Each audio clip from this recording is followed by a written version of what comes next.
Assalamualaikum warahmatullahi wabarakatuh. Perkenalkan, saya Reza Aditya Pratama, kelompok 4 Angkatan 4 Latsar CPNS Kabupaten Batanghari. Kali ini saya akan memaparkan praktek kerja PNS yang memperhatikan dan tidak memperhatikan kode etik dan kode perilaku sebagai ASN. Dengan audio suara Ibu Musfarita Afiani SEMM.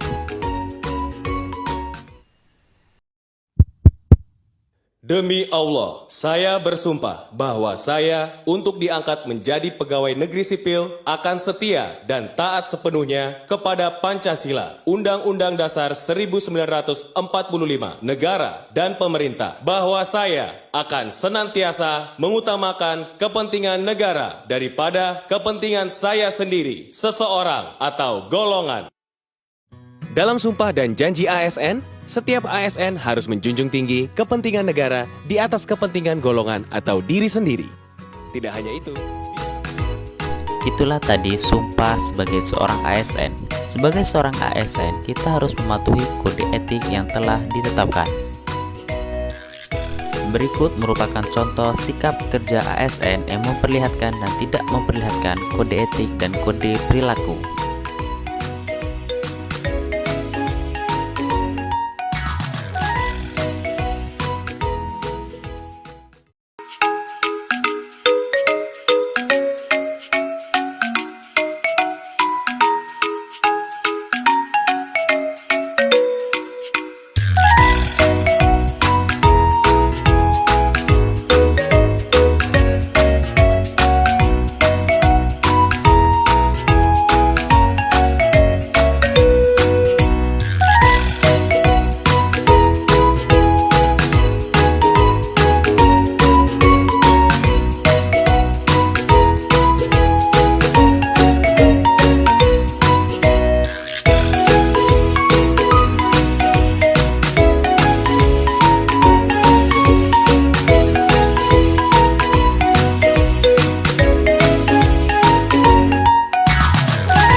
Itulah tadi beberapa contoh penerapan kode etik dan kode perilaku. Pada prakteknya masih saja ada pelanggaran kode etik. Berikut analisis kasus mengenai kode etik dan kode perilaku dalam kehidupan ASN.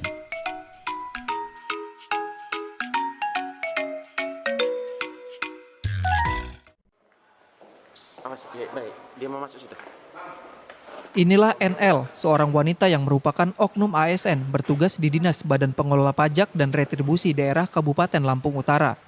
Ia harus berurusan dengan pihak kepolisian lantaran aksinya melakukan penipuan terhadap puluhan orang yang menjadi korban. NL hanya bisa pasrah saat digiring oleh aparat dari Satreskrim Polresta Bandar Lampung. Dari hasil keterangan, ia melakukan aksi penipuan terhadap 24 orang korban yang dijanjikan akan bekerja sebagai tenaga honorer di pemerintahan Provinsi Lampung. Satu di antaranya merupakan oknum PNS yang dijanjikan bisa naik pangkat jabatan.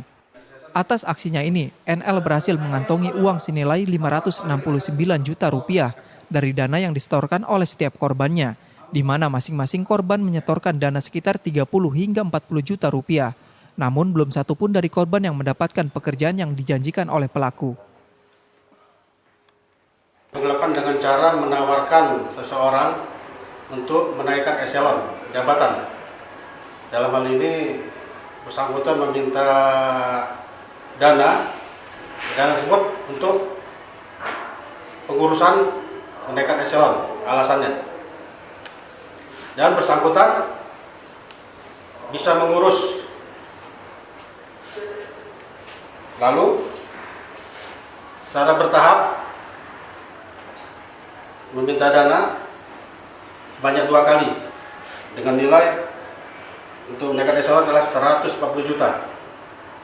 Selain daripada itu masih ada korban lain, yaitu bisa memasukkan pegawai honor di salah satu instansi, dan dia bersangkutan juga bekerja sebagai ARS di salah satu instansi di pemerintahan. Atas kasus ini, pelaku dijerat dengan pasal 378 dan atau 372 KUHP tentang penipuan dan penggelapan dengan ancaman pidana 4 tahun penjara. Polisi juga mengimbau masyarakat untuk tidak mudah tergiur dengan iming-imingan seseorang yang menawarkan pekerjaan dengan syarat penyetoran dana di muka. Roma Afria Idam, Kompas TV, Lampung.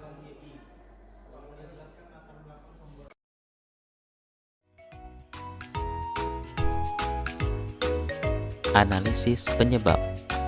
Yang pertama, kurangnya integritas. Yang kedua, gaya hidup yang mewah. Yang ketiga, lemahnya pengawasan atasan.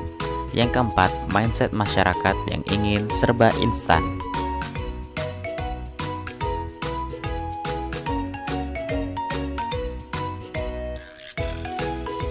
Gagasan penyelesaian.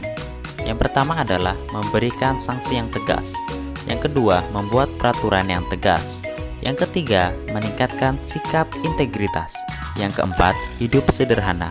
Yang kelima, edukasi masyarakat. Terima kasih dan sampai jumpa.